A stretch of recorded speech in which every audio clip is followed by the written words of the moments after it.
Olivia Jordan, your favorite real estate agent, coming with tropical greetings. I talked to the broker of Marley, a good agent friend of mine. She's from the island. She constantly wears flowers in her hair. So in honor of her, I put a little hibiscus in my hair because that's what they do in the island. And for them, it comes more natural. But I get a little bit like the flamenco Spanish style, okay? I wanted to talk to you today about books that I'm reading just to keep the mindset up. This one is of my friend, business coach Dustin Sanchez. If you need good business coaching, this is a recommendation by him. I can recommend you to ask him to help you. 177 mental toughness secrets of the world class. So we all want to be world class, right? At least I would want to be. And I'll just read you a little bit. Professional performers expect criticism. Performers rarely criticize other people. They're too busy working and practicing. Meanwhile, champions ignore the criticism and go back to work, while the Debbie Downers are still gossiping and talking about each other. Action step for today: your emotions.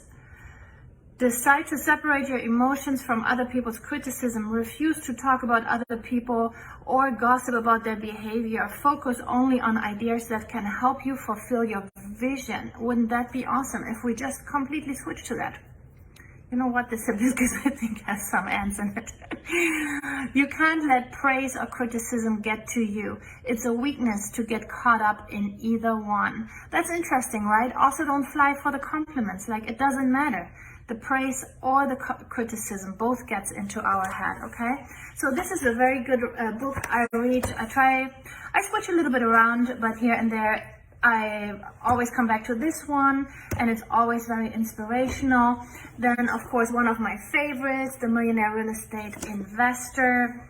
So good, and you only write a bestseller when it carries through the years, okay? If you don't write a bestseller for one reason, like now this shift in the market, no, that's not what he wrote it for. This book is an evergreen. It will always be valid.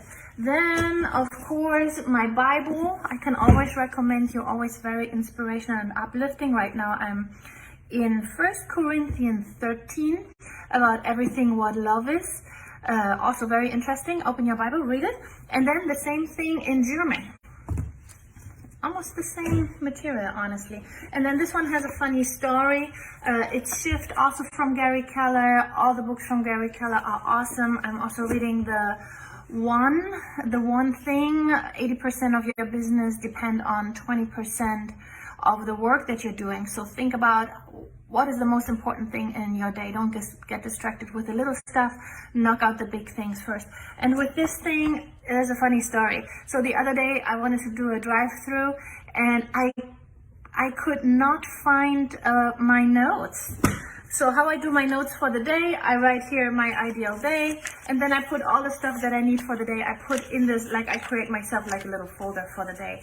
And I obviously created that and had a meeting, and in traffic I was reading at the red light here my shift book, and it seems I put it in one of those pages, and as I was reading a different chapter as my homework from my business coach, I completely lost the paper. I was searching and searching basically for 2 days until I decided I will just redo it. Can't be that I just lost this paper, but I did.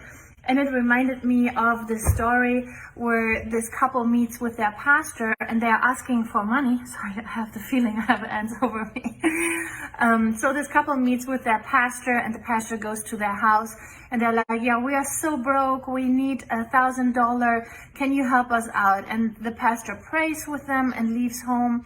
And the couple gets back to him like a month later, and they're like, we still haven't received the check. You said you would help us. And he said, oh yeah, I put it in the first page of your Bible. So they didn't find the check because they were not reading what they were supposed to be reading. And I felt a little bit, I was laughing this morning when I saw my notes in the shift book. I should be reading my shift book, and that I did not find my own notes for about 2 weeks. No, a week. It was only a week, but that speaks volumes. So it made me laugh. I thought I'd share that with you. Okay, you guys, keep your mindset up about thankfulness, gratitude, journal, write it down what you're thankful for.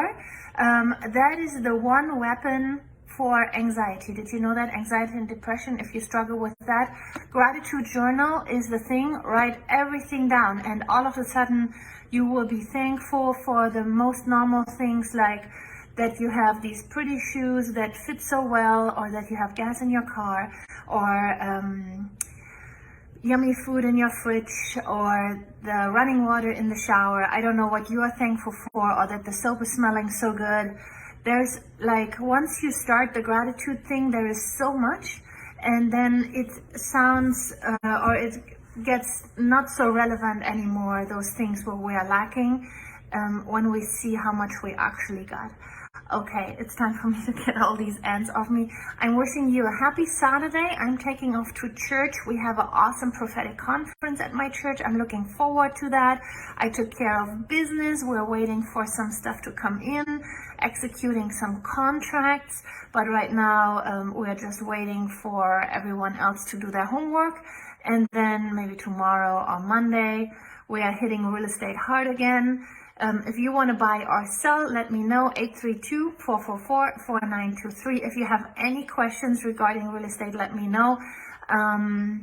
Yeah, tropical greetings. Your favorite real estate agent, Julia Jordan. Bye-bye.